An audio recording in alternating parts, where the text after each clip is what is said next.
जय सिया राम। सब सुख लाए तुम्हारी सरना, तुम रक्षक काहू को डरना। इस साल का जो आखिरी बुढ़वा मंगल है, बड़ा मंगल है, वो 23 जून को है। अब तक जो लोग हनुमान जी की विशेष साधना से चूक गए हैं, उनके लिए फिर मौका है 23 जून का कि उस दिन हनुमान जी की विशेष साधना कर सकते हैं। और पिछले जो 7 बड़े मंगल पे जो साधनाएं की गई हैं, उन साधनाओं की पूर्णाहुति का भी दिन आप कह सकते हैं कि जो ये आखिरी बड़ा मंगल है।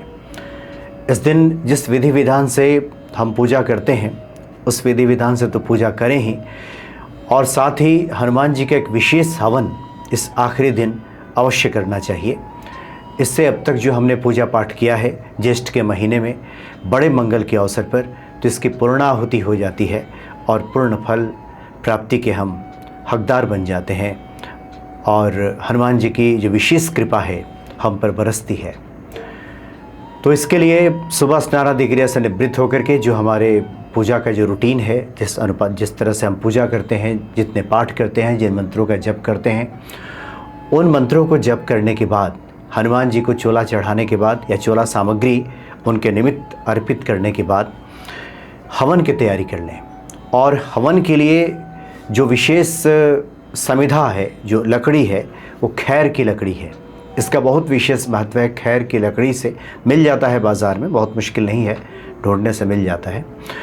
तो खैर की लकड़ी से हवन का विशेष इसमें बताया गया है कि खैर की लकड़ी से अगर हनुमान जी का हवन किया जाए तो जो नकारात्मक विचार हमारे हैं वो दूर हो जाते हैं, जीवन की जो बाधाएं हैं वो दूर हो जाती हैं।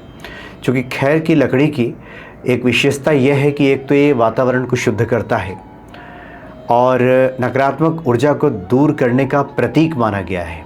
जहाँ कहीं भी खैर का वृक्ष होता है, वैसे भी वहाँ से नकारात्मकता दूर चली जाती है। तो खैर के लकड़ी को प्रज्वलित करके हम हवन करते हैं, तो इससे विशेष लाभ हमें प्राप्त होता है। मन को एकाग्रता करने में ये सहायक होता है। जो खैर की लकड़ी है और जो समिधा से जो उठता है, जो धुआं उठता है, उससे मन की एकाग्रता हमारी बढ़ती है, मन शांत होता है।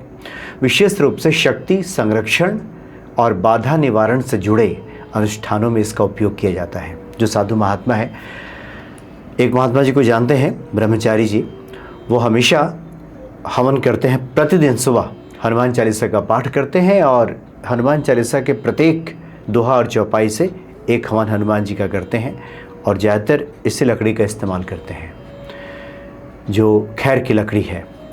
तो इस दिन आप बड़े मंगल पर हनुमान जी के का जो बीज मंत्र है उससे आप हवन कीजिए, या फिर किसी विशेष मंत्र का अगर आप जाप कर रहे हैं और जाप की संख्या आपने निर्धारित की है कि 11,000 21,000 या जितने भी, तो नियम यह है कि उसका 10%, उसका 10% दशांश उसका हवन कर दें खैर की लकड़ी से। तो उसके लिए आप वही खैर की समिधा पहले तैयार कर लें। और वैसे तो जो हवन सामग्री है बाज़ार में उपलब्ध है, लेकिन 2-3 चीज़ें अपनी तरफ से भी उसमें मिला लें जो आप बाज़ार से लेकर के आएंगे। उसमें एक तो है कि गूगल, उसमें काला तिल, गूगल, काला तिल, जौ, देसी घी, गुड़ और फिर हवन सामग्री सब मिला करके एक तैयार कर लें उससे। इससे विशेष तौर पे मनोकामना पूर्ति का योग बनता है। कार्य जो बाधा है वो दूर हो जाती है, और जो तमाम तरह की नकारात्मक शक्तियां हैं वो दूर हो जाती हैं। जो प्रतिबंधक तत्व हैं, जो हमारी सफलता में बाधक बन जाती हैं, रोकती हैं सफलता को, वो तमाम जो नकारात्मक तत्व हैं वो सब दूर हो जाते हैं उसमें हवन करने से। तो एक बना लें, हवन की व्यवस्था कर लें, कुंड बना लें। और बहुत विधि विधान जब नहीं जानते तो फिर वहाँ पे अग्नि प्रज्वलित करके अग्निदेव को प्रणाम करें। सबसे पहले गणेश जी का सुमिरन करने के बाद अग्नि प्रज्वलित कर लें, अग्निदेव को प्रणाम कर लें। अग्निदेव के नाम की पहली जो आहुति है उसमें देना चाहिए। और उसके बाद जो हमारे इष्ट देव हैं, कुल देवता, कुल देवी, इनका भी स्मरण करके उसमें हवन कर दें। हनुमान जी से प्रार्थना करें कि जो भी मनोकामना है, और उसके निमित्त हम ये हवन कर रहे हैं। और जैसा कि हमने बताया कि अगर आपने विशेष मंत्रों का जप किया है तो उसका दशांश हवन करें, अगर किसी विशेष मंत्र का जप आपने किसी विशेष संख्या में नहीं किया है तो कम से कम एक माला जो हनुमान जी का बीज मंत्र है, ओम हंग हनुमते नमः, तो इस प्रकार से कहते हुए ओम हंग हनुमते नमः करके वहाँ स्वाहा कर दिया। और इसमें जो स्वाहा किया जाता है, ये जो उंगली है इसको अलग, इसमें ऐसे समिधा उठाया और इस प्रकार से ऐसे बनाया और इसमें फिर ऊपर ऐसे हाथ करके, ऐसा नहीं कि ऊपर से ऐसे डाल दिया, ऐसे हवन नहीं किया जाता। बहुत लोगों को हम देखते हैं कि बस उठाया और ऊपर से ऐसे छोड़ दिया, ऐसे नहीं, ये ऐसे किया जाता है। इस प्रकार से आप उसमें एक माला का हवन कर लें और फिर बहुत विधि विधान की जानकारी नहीं है तो हवन करने के बाद दीप दिखा करके उनसे क्षमा प्रार्थना कर लें हनुमान जी से कि कोई त्रुटि हुई हो, कोई गलती हुई हो तो क्षमा करें। वैसे भी जो गृहस्थ अपने घर में हवन करते हैं तो उनके लिए कुछ विशेष बहुत नियमों की आवश्यकता नहीं होती। जो प्रतिदिन हम हवन करते हैं या फिर एक नियमित अंतराल पे जो हवन किया जाता है उसके लिए बहुत नियमों की आवश्यकता नहीं होती। तो इस प्रकार से हनुमान जी का हवन पूर्ण कर लें, आरती दिखा लें, क्षमा प्रार्थना कर लें और इस प्रकार से पूजन संपन्न हो जाएगा।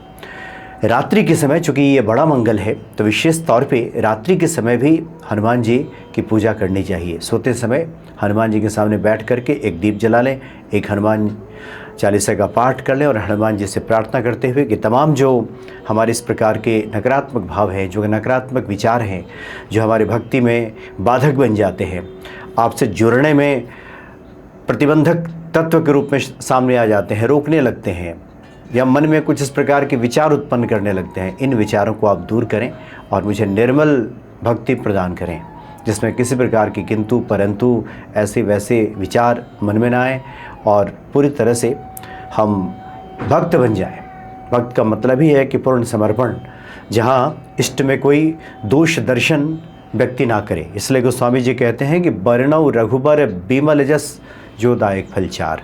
ये चारों जो फल है तभी मिलता है जब हम बिमल यश का गान करते हैं। ऐसा नहीं कि अब दोषी ढूंढने लगे, ऐसा क्यों नहीं किया, वैसे क्यों नहीं किया, ये नहीं। विमल यश, जब विमल यश का गान होता है जो दायक फल चार, तब वो चारों पुरुषार्थ प्रदान कर देता है, सब दे देता है। जैसे बहुत लोग कहते हैं कि हमने बहुत पूजा किया, बहुत पाठ किया, ये कर लिया, वो कर लिया, मिला नहीं। तो अगर आप बहुत विश्लेषण करें, बहुत गहरे जा कर के आप चेक करें, देखें तो पता चलेगा कि हमने शायद अपनी वाणी से, अपने भाव से, अपने विचारों से, लोगों से चर्चा में भी कई बार अपने इष्ट पे भी हमने कई सवाल खड़े कर दिए। राम जी ने बाली को छिप क्यों मारा, राम जी ने ये क्यों नहीं किया, वो क्यों नहीं किया, इस तरह की बहुत सारे लोग सवाल करते मिल जाएंगे। बोलेंगे कि राम रक्षा स्तोत्र का हम पाठ करते हैं, रामचरितमानस के हम प्रत्येक लाइन से हम मास पारायण करते हैं, हनुमान जी कुछ सुनाते हैं, लेकिन चर्चा में ये सब बात भी उठाते रहते हैं। तो विमल यश का गान नहीं हुआ। इसलिए विमल यश, जहाँ पे कोई दोष दर्शन इष्ट के प्रति ना हो, तो निश्चित तौर पे हनुमान जी कृपा करते हैं और अपने भक्तों का कल्याण करते हैं। जो हम चाहते हैं वो सब प्रदान कर देते हैं हनुमान जी। जय सिया राम।